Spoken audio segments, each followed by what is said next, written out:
الله رب العرش الكريم ومن يدعو مع الله إلها آخر لا برهان له به فإنما حسابه عند ربه إنه لا يفلح الكافرون وقل رب اغفر وارحم وأنت خير الراحمين رب اشرح لي صدري ويسر لي أمري واحلل عقدة من لساني يفقهوا قولي سبحانك لا علم لنا إلا ما علمتنا إنك أنت العليم الحكيم سبحانك لا فهم لنا إلا ما فهمتنا إنك أنت الجواد الكريم صدق اللہ العظیم۔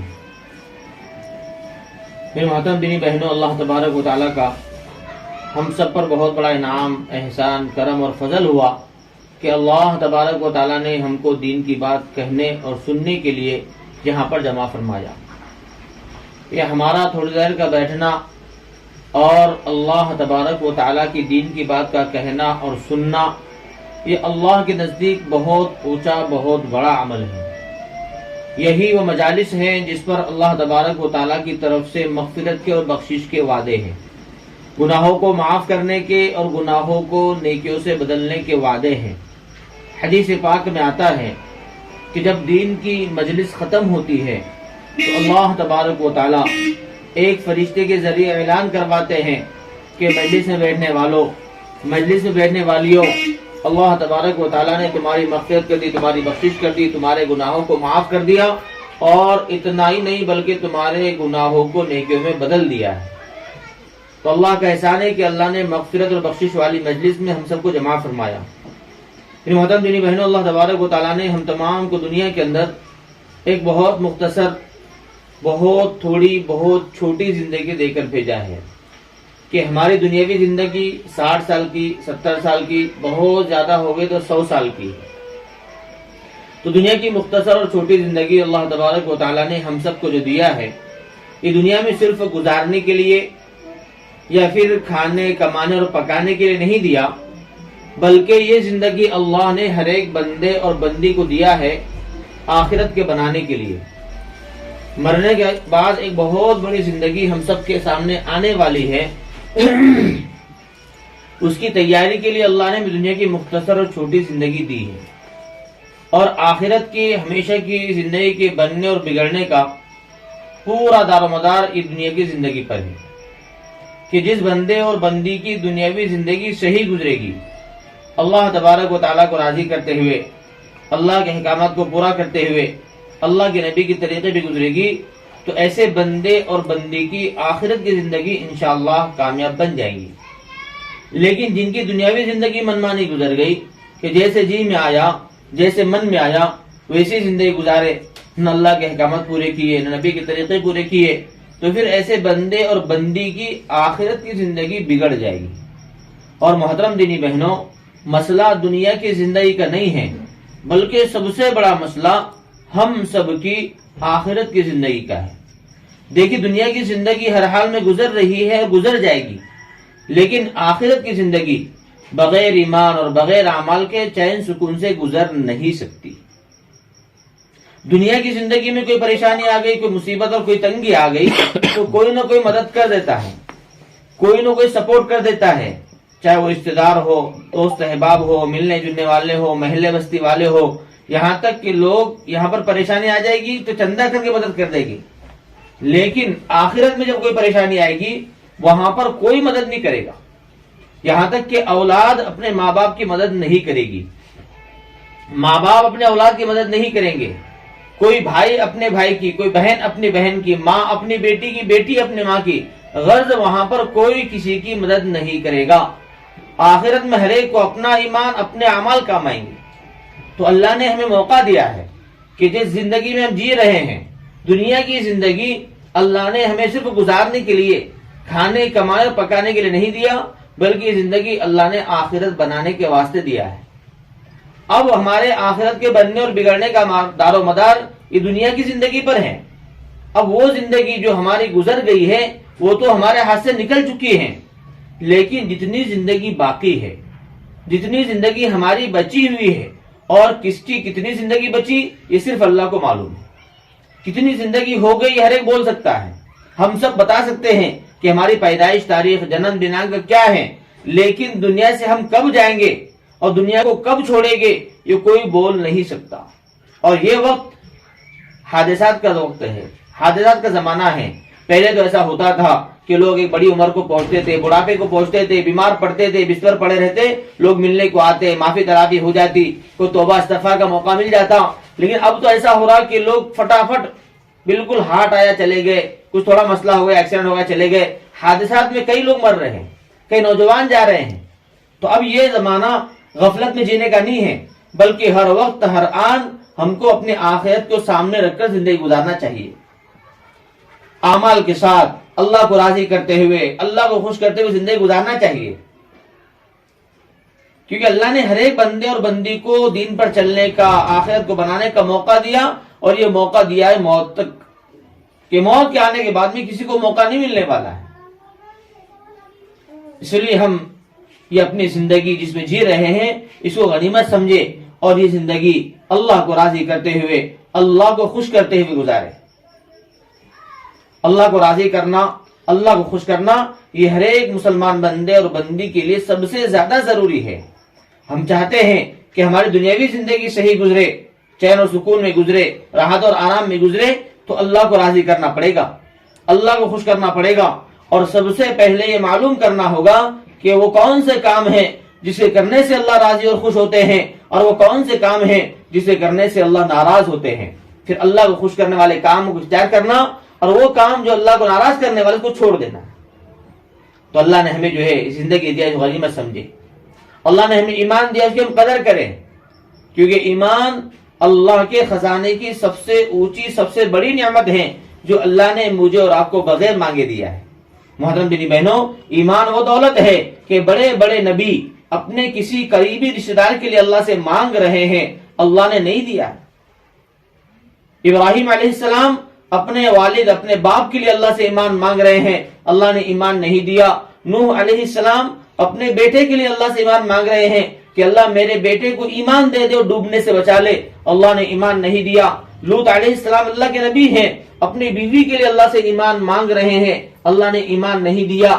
ہمارے پیارے آقا سرکار دو عالم صلی اللہ علیہ وسلم اپنے ان چاچا کے لیے جنہوں نے 42 سال تک آپ کا ساتھ دیا، جتنی تکالیف صحابہ اکرام کو پہنچائی گئی ہیں، ساری تکالیف کو برداشت کرنے میں نبی کے چاچا ابو طالب شریک ہے۔ ایسے چاچا کے لیے پیارے آقا سرکار دو عالم صلی اللہ علیہ وسلم اللہ سے ایمان مانگ رہے ہیں، اللہ نے ایمان نہیں دیا۔ لیکن محترم دینی بہنوں، وہی ایمان اللہ نے مجھے اور آپ کو بغیر مانگے دیا ہے۔ اس پر ہم اللہ کا شکر ادا کریں۔ اللہ شکر کرنے پر نعمتوں کو بڑھاتے ہیں، اور ناشکری کرنے پر دی ہوئی نعمت بھی چھین لیتے ہیں۔ اللہ قرآن میں کرے لئن شکرتم لازیدنکم، کہ اگر تم ہماری نعمتوں کا شکر ادا کرو گے ہم تمہاری نعمتوں کو بڑھائیں گے، تمہاری نعمتوں میں اضافہ کریں گے۔ اور آگے اللہ کہتے ہیں وَلَئِن كَفَرْتُمْ إِنَّ عَذَابِ لَشَدِيدٌ، اور اگر تم ناشکری کرو گے ہم دی ہوئی نعمت بھی چھین لیں گے، اور اللہ کہتے ہیں ہماری پکڑ بڑی خطرناک ہے۔ تو اللہ نے ہمیں ایمان دیا ہے، اس کی ہم کو قدر کرنا ہے۔ ایمان کے ملنے پہ اللہ کا شکر اور اس کی قدر۔ اب قدر کیا ہے کہ اپنے ایمان کو بنانے کی، اس کو بڑھانے کی محنت کرنا ہے، کہ جب بھی ایمان والا بندہ اور بندی ایمان کو بنانے اور بڑھانے کی محنت کرتے ہیں تو ان کا ایمان ضرور بڑھتا ہے، اور ایمان بڑھ رہا ہے اس کی پہچان، اس کی نشانی یہ ہوتی ہے کہ زندگیوں میں اللہ کے حکم آتے ہیں، زندگیوں میں پہلے نبی کے طریقے آتے ہیں، اچھائیاں زندگیوں میں آتی ہیں اور برائیاں زندگیوں سے نکل جاتی ہیں، جس کی وجہ سے یہ ایمان کی محنت کرنے والا بندہ اور بندی دنیا کے اندر بھی چین، سکون، راحت اور آرام کی زندگی گزارتے ہیں، اور آخرت میں اللہ ان کو بڑی چین اور سکون والی زندگی دیں گے۔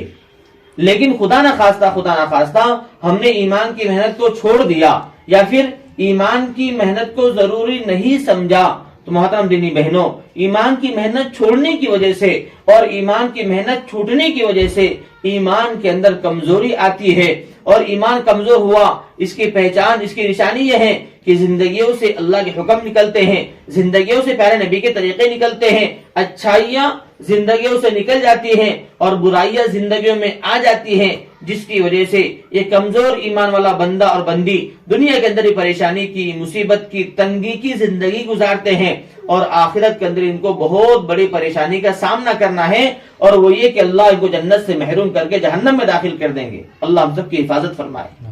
اس لیے ہم اپنی ایمان کی محنت کریں۔ اب ایمان کی محنت کیا ہے اور ایمان کس کو بولتے، ایمان کہتے کس کو ہیں؟ یہ ایمان دل کی کیفیت کا، دل کی حالت کا نام ہے۔ ایمان کا کلمہ ہم سب نے پڑھا ہے، لا الہ الا اللہ محمد الرسول اللہ صلی اللہ علیہ وسلم، یہ ایمان کا کلمہ ہے، لیکن ایمان یہ دل میں رہتا ہے، اور دل کی کیفیت کا نام ایمان ہے کہ دل کے اندر ایک بات پیدا ہوتی ہے کہ ہر چیز کا کرنے والا اللہ ہے، نفع کا دینے والا، نقصان کا دینے والا، عزت کا دینے والا، ذلت کا دینے والا، زندگی کا دینے والا، موت کا دینے والا، بیماری کا دینے والا، شفا کا دینے والا، اولاد کا دینے والا، آسمان سے بارش کا برسانے والا اور زمین سے اناج کا نکالنے والا صرف اللہ ہے۔ جو بھی کرتے اللہ کرتے ہیں، جو بھی ہوتا اللہ ہی سے ہوتا ہے، اللہ کے علاوہ کسی سے کچھ نہیں ہوتا۔ تو اللہ سے ہونے کا یقین یہ میرے اور آپ کے ہم سب کے دلوں میں پیدا ہو جائے، اسی کا نام ایمان ہے۔ اب اس کی محنت کیا کرنا ہے کہ ہم کو اللہ سے ہونے کو بار بار بولنا ہے، سننا ہے، ایمان کے مذاکرے کرنا ہے، اللہ کے قدرت کے مذاکرے کرنا ہے، اللہ کے بڑائی کے بول بولنا ہے کہ اللہ سے ہوتا، اللہ ہی کرتے، اللہ ہی سب سے بڑے ہیں، ہمارے کام بنانے والے، ہمارے پریشانی دور کرنے والے، مشکل کشا صرف اللہ ہے، پریشانی دور کرنے والے اللہ ہیں، بیماری کے دینے والے بھی اللہ ہیں اور بیماری کو اچھا کرنے والے بھی اللہ ہیں۔ تو بار بار ہماری زبانوں سے اللہ سے ہونے کے بول نکلیں گے اور ہم بار بار اس کو سنتے رہیں گے، ہمارا ایمان بڑھے گا۔ اللہ قرآن میں کرے وَذَكِّرْ فَإِنَّ الذِّكْرَىٰ تَنفَعُ الْمُؤْمِنِينَ کہ ایمان کی بات کا کہنا اور ایمان کی بات کا سننا یہ ایمان والے بندوں اور بندیوں کو نفع دیتا ہے۔ جتنے بھی ایمان کے مذاکرے کریں گے، اللہ سے ہونے کے بولیں گے اور سنیں گے، اللہ کی قدرت کے مذاکرے کریں گے، اللہ کی بنائی ہوئی چیزوں میں غور فکر کریں گے۔ امام غزالی رحمۃ اللہ علیہ کا قول ہے کہ غور فکر معرفت کی کنجی ہے، کہ اللہ کی بنائی مخلوقات میں غور فکر کرنا یہ اللہ کو پہچاننے کی چابی ہے۔ کہ ہم آسمان کو دیکھتے ہیں، اس میں غور کرے کہ اللہ نے کیسا آسمان بنایا ہے۔ ہم چھوٹا سا مکان بناتے ہیں، چھوٹے 10 بائی 10 کے کمرے کے اندر کتنے کالم لگ جاتے ہیں۔ اللہ نے اتنا بڑا آسمان بنایا لیکن بغیر کالم کے بنایا ہے، اس کو کس نے کنٹرول کیا ہوا ہے اور کیسے اللہ بنانے والے ہیں اور کیسے اس کے اوپر اللہ کا پورا کنٹرول بھی ہے کہ آج تک یہ نہیں سنا کہ آسمان نیچے گر گیا ہو، اللہ نے کھڑا کیا ہوا ہے اور کبھی اس کو ریپیئرنگ کی ضرورت نہیں پڑی ہے، کبھی اس کو کلر مارنے کی ضرورت نہیں پڑی۔ یہ اللہ کی قدرت ہے۔ اللہ نے زمین بنایا ہے، اللہ نے درخت بنایا ہے۔ ہم خود اپنے اوپر غور کریں کہ اللہ نے ہم کتنا قیمتی بنایا ہے اور کیسی کیسی نعمت اللہ نے ہمیں دی ہے۔ کتنے ہم اپنے اوپر کبھی غور کریں نا، کروڑوں کی نعمت اللہ نے ہمیں خود کو دی ہے۔ ایک مرتبہ ایک اللہ ولی کے سامنے ایک اللہ کا بندہ تھا جو اللہ کی ناشکری کر رہا تھا اور یہ کہہ رہا تھا اپنی زبان سے کہ اللہ نے مجھے کچھ دیا ہی نہیں، نہ رہنے کو مکان صحیح ہے، نہ کھانے کو صحیح کھانا ملتا ہے، نہ پہننے کو صحیح کپڑا ہے۔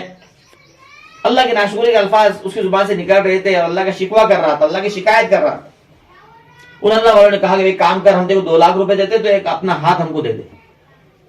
نے ہاتھ نہیں دے سکتا، کہ ایک کام کر 2 لاکھ روپے لے لے کے آنکھ دے دے، کہ آنکھ بھی نہیں دے سکتا، کہ ایک کان دے دے ہم کو، کہ نہیں دے سکتا، ایک پیر دے دے کا نہیں دے سکتا۔ اور اللہ والے اللہ کی نعمتوں کا اس کو اظہار کر رہے، بتا رہے اس کو کہ اللہ نے تجھے کیا کیا دیا ہے، اور کہا کہ ناشکرے تیری بول کے مطابق کروڑوں کی نعمت اللہ نے تجھے دیا ہے اور تو کہتا اللہ مجھے کچھ دیا ہی نہیں۔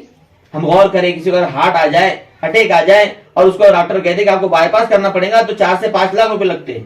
اللہ نے صحیح سالم دل ہم کو دیا ہے، اللہ نے آنکھوں میں دیکھنے کی طاقت ہم کو دی ہے، کانوں میں سننے کی طاقت اللہ نے دی ہے، زبان میں بولنے کی طاقت اللہ نے دی ہے، دماغ میں سوچنے کی طاقت اللہ نے دی ہے۔ کتنے اللہ کے احسانات ہمارے اوپر ہیں۔ اللہ نے ہاتھ دیے، صحیح سالم ہم کسی چیز کو پکڑ سکتے ہیں، اللہ نے پیر جب صحیح چل سکتے ہیں۔ یہ پیروں کی قدر ان سے پوچھو جس کو اللہ نے پیر نہیں دیا، ہاتھوں کی قدر ان سے پوچھو جس کو اللہ نے ہاتھ نہیں دیا، آنکھوں کی قیمت ان کو پوچھو جن کو آنکھ نہیں ملی ہے۔ اللہ نے کتنی نعمتیں ہم کو دیا ہے۔ ہر حال میں ہر بندہ اور بندی کو چاہیے اللہ کا شکر ادا کرتے رہیں، اور شکر میں یہ کہ زبانی شکر بھی کریں اور عملی شکر بھی کریں۔ اب عملی شکر کیا ہے کہ اللہ نے ایمان دیا اور ایمان کے بعد سارے مسلمانوں پر اللہ نے اپنے کچھ احکامات نازل کیے ہیں۔ اللہ کے حکموں میں سب سے بڑا حکم نماز والا حکم ہے۔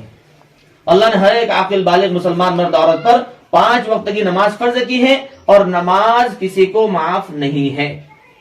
ہاں نماز میں سہولت ضرور ہے کہ آدمی بیمار ہے، کھڑے ہونے کی طاقت نہیں تو بیٹھ کر نماز پڑھے، بیٹھنے کی طاقت نہیں لیٹ کر نماز پڑھے، اشارے سے نماز پڑھے، نماز کسی حال میں معاف نہیں۔ اور ہاں ایک بات ہم دھیان رکھیں کہ نماز کھڑے ہو کر پڑھنا فرض ہے، کیونکہ نماز کے جو فرائض ہے اس میں ایک فرض آتا ہے قیام، اور قیام کے معنی کھڑا ہونے کے ہیں۔ ہماری وہاں بہت ساری بہنیں بیٹھ کر نماز پڑھتی ہیں، بغیر مجبوری کے، بغیر عذر کے بیٹھ کر نماز نہیں ہوتی ہے۔ ہم کھڑے ہو کر نماز پڑھے۔ 5 وقت کی نماز اللہ نے فرض کی ہے، اور حدیث قدسی میں اللہ فرماتے ہیں نبی جی ہم نے آپ کی امت پر 5 وقت کی نماز فرض کی ہے، جو ان نمازوں کو اپنے وقت پر اہتمام سے پڑھیں گا اللہ کہتے ہیں ہم اس کو اپنی ذمہ داری پر جنت میں داخل کریں گے، اور جو نمازوں کا اہتمام نہ کرے اللہ کہتے ہیں ہم پر اس کی کوئی ذمہ داری نہیں ہے، چاہے تو معاف کرے اور چاہے تو عذاب دے۔ تو اللہ نے 5 ٹائم کی نماز فرض کیا ہے۔ ہم اگر نماز پابندی سے پڑھتے رہیں گے، ہم غور تو کریں کہ ایک نماز کے پڑھنے پر کتنا ثواب ملتا ہے۔ جب کوئی بندہ یا بندی ایک نماز پڑھتے ہیں، ایک ٹائم کی نماز کے پڑھنے پر 3,35,54,432 نیکی اللہ ہم کو دیتے ہیں۔ اگر کوئی بندہ یا بندی دن بھر میں 5 ٹائم کی نماز پڑھ لیتے ہیں، کم و بیش 17 کروڑ نیکیاں ان کو مل جاتی ہے۔ اور نیکی بولتے کائے کو؟ آج ہم جو نیکی چھوڑ رہے نا، اس لیے چھوڑ رہے کہ نیکی کی قیمت ہم کو معلوم ہی نہیں ہے۔ آج پیسے کی قیمت ہم کو معلوم ہے تو ہم اگر 500 روپے گم ہو جائے تو ہم ٹینشن میں آ جاتے ہیں، ہم پریشان ہو جاتے ہیں کہ 500 روپے ہمارے چلے گئے، کیونکہ پیسے کی قیمت ہم کو معلوم ہے، نیکی کی قیمت نہیں معلوم۔ نیکی جو ہے نا یہ آخرت کے پیسوں کا نام ہے، آخرت کے سکے اور کرنسی کا نام ہے۔ جیسے ہر دیش کی دنیا میں الگ کرنسی ہوتی ہے، ہم رہتے ہندوستان میں، ہماری کرنسی کا نام روپیہ ہے۔ لوگ حج کو جاتے ہیں وہاں ریال چلتا ہے، کوئی امریکہ چلے گا ڈالر چلتا ہے، ہر دیش میں الگ کرنسی چلتی ہے۔ ویسے آخرت کی جو کرنسی ہے، وہاں جو کرنسی چلنے والی اس کا نام نیکی ہے۔ تو آخرت میں جتنے نیکیاں جس کے پاس زیادہ ہوگی اتنے بڑے بڑے اللہ کی نعمتیں حاصل کرے گا۔ آج ہم دن بھر میں صرف 5 ٹائم کی نماز پڑھ لیں، کم ہو گئے 17 کروڑ نیکیاں ہم کما لیتے ہیں۔ اور اگر ہم نے 5 ٹائم کی نماز چھوڑ دیے تو گویا کہ ہمارا 17 کروڑ نیکیوں کا نقصان ہو گیا۔ آج نیکی کا بھاؤ سمجھ میں نہیں آ رہا، نیکی کی قیمت ہم کو آخرت میں معلوم پڑیں گی۔ حدیث میں آتا ہے کل قیامت کے دن ایک آدمی ایسا ہوگا جس کی نیکی اور گناہ دونوں برابری میں آ جائیں گے، کہ نیکیاں بھی اتنے ہیں اور گناہ بھی اتنے ہیں۔ اب اگر ایک نیکی بڑھتی ہے جنت کا فیصلہ ہوتا ہے، ایک نیکی کی تلاش میں انسان نکلیں گا، ہر ایک کے پاس میں جائیں گا، نیکی مانگیں گا، لیکن آخرت میں نیکی کوئی نہیں دے گا، نیکی کی بھیک کوئی نہیں ڈالے گا۔ اولاد اپنے ماں باپ کے پاس آئے گی، ماں باپ اولاد کے پاس میں آئیں گے، بھائی اپنے بھائی کے پاس میں جائے گا، بہن اپنے بہن کے پاس میں جائے گی۔ غرض ہر ایک کے پاس میں جانے کے بعد بھی شوہر بھی اپنی بیوی کو، بیوی اپنے شوہر کو، کوئی کسی کو نیکی نہیں دے گا۔ اس وقت پتا چلے گا ایک نیکی کتنی قیمتی ہوتی ہے۔ ایک نیکی کی وجہ سے انسان جنت میں جانے سے رکا ہوا ہے۔ آج ہم غفلت کی وجہ سے، سستی کی وجہ سے 5 ٹائم کی نماز چھوڑ کر گویا کہ 17 کروڑ نیکیوں کا نقصان کرتے ہیں۔ اس لیے ہمیں چاہیے کہ ہم اپنے گھروں کے اندر پابندی سے 5 ٹائم کی نماز پڑھیں، اور اپنے گھر کے مردوں کو نماز پڑھنے کے لیے مسجد میں روانہ کرے۔ چھوٹے چھوٹے بچے ہیں کہ بچوں کو مسجد میں نماز کے لیے بھیجے، لڑکیاں ہیں چھوٹی ان کو اپنے موجودگی میں گھر میں نماز پڑھنے لگائے۔ ہماری ذمہ داری ہے۔ پیارے آقا نے فرمایا کہ اپنے گھروں میں نماز پڑھو، گھر کی خیر میں اضافہ ہوگا، گھروں میں برکتیں آئے گی، پریشانیاں مصیبتیں دور ہوگی۔ تو ہم 5 ٹائم کی نماز پابندی سے پڑھیں، کبھی نماز نہ چھوڑے، کتنی بڑی مجبوری آ جائے۔ اکثر جو ہے نا ہم نماز تو پڑھ لیتے ہیں، لیکن اکثر ہمارے کتنی ہم نماز پڑھنے والے پکے ہیں، یہ خوشی اور غمی کے موقع پہ سمجھ میں آتا کہ خوشی کا موقع آ گیا، شادی بیاہ کا موقع آ گیا تو اب سمجھ میں آئے گا کہ یہ بہن کتنی نماز کے پابند ہے۔ یہ گھر میں شادی ہے لیکن اب یہ نماز کے پابند ہے، مہمان آئے ہوئے ہیں لیکن یہ بہن اپنا وقت پر وضو کر رہی ہے اور نماز پڑھ رہی ہے۔ اب یہ اس کا عمل یہ آنے والی دوسرے مہمان بہنوں کے لیے ایک دعوت بنے گا کہ دوسری بہنیں بولیں گی کہ دیکھو ان کے گھر میں شادی ہونے کے بعد بھی یہ بہن نماز پڑھ رہی ہے، تو ہم کو بھی چاہیے کہ ہم نماز پڑھیں۔ تمہارا کام خود نماز پڑھنا 5 ٹائم کی، دوسروں کو نماز کی دعوت بھی دینا ہماری ذمہ داری ہے۔ تو ہم 5 ٹائم کی نماز پابندی سے پڑھتے رہیں، کیونکہ اللہ تبارک و تعالیٰ نبی کو کہہ رہے ہیں کہ وَأْمُرْ أَهْلَكَ بِالصَّلَاةِ وَاصْطَبِرْ عَلَيْهَا لَا نَسْأَلُكَ رِزْقًا نَحْنُ نَرْزُقُكَ وَالْعَاقِبَةُ لِلتَّقْوَىٰ کہ نبی جی آپ خود بھی نماز کا اہتمام کیجئے اور اپنے گھر والوں کو نماز کا حکم کیجئے۔ اللہ نبی کو بول رہے ہیں لا نسألک رزقا، ہم آپ سے روزی کمانا نہیں چاہتے، نحن نرزقک والعاقبۃ للتقویٰ، اللہ کہتے روزی تو آپ کو ہم دیں گے اور بہترین انجام پرہیزگاری کا، اللہ سے ڈرتے ہوئے زندگی گزارنے والوں کا بہترین انجام ہوگا۔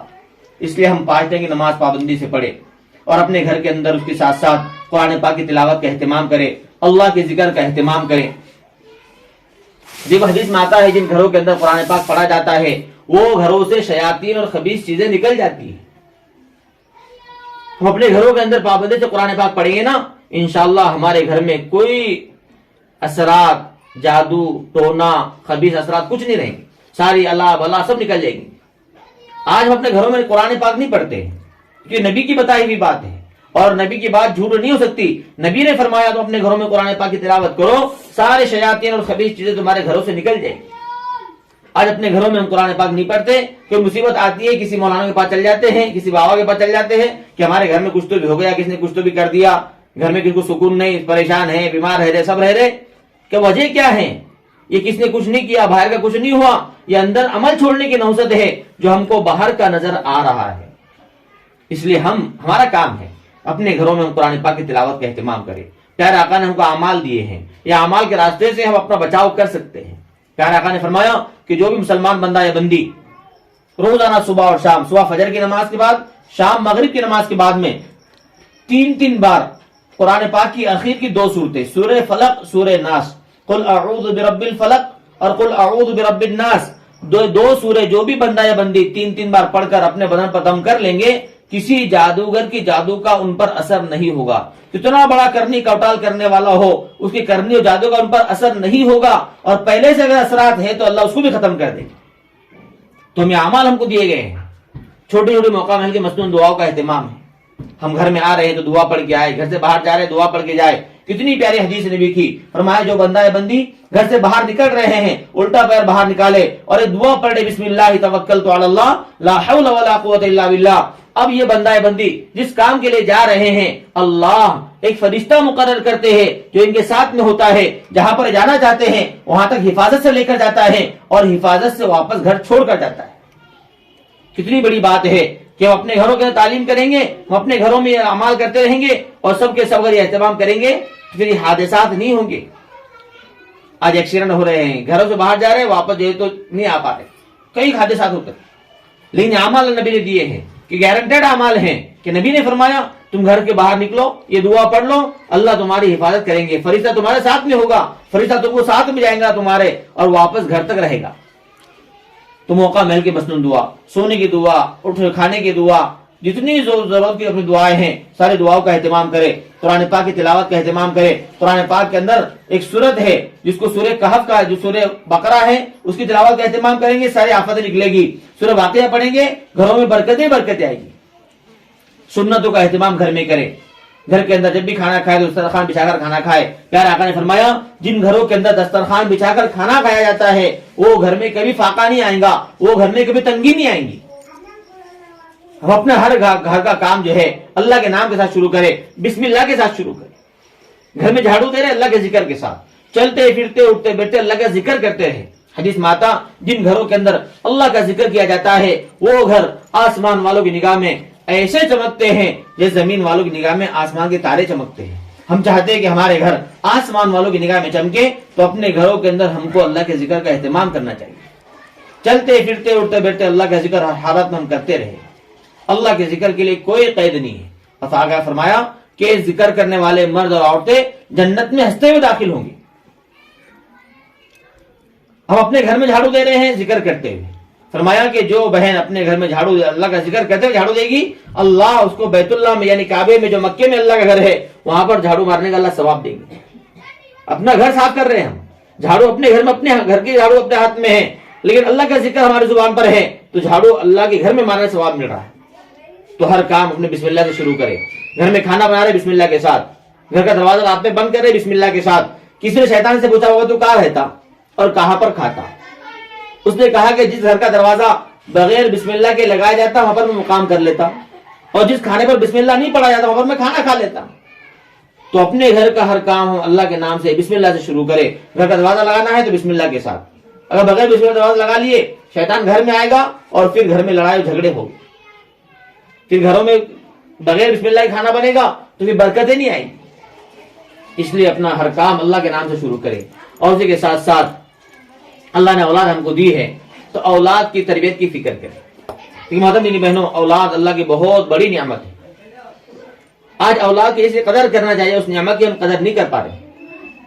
فرمایا کہ ہماری اولاد اگر دیندار ہوں گی نا، ان کی دینداری دنیا میں بھی کام آئے گی، مرنے کے بعد بھی کام آئے گی. اولاد دیندار ہوں گی، دنیا میں آنکھوں کی ٹھنڈک بنے گی اور کل قیامت میں نجات کا کامیابی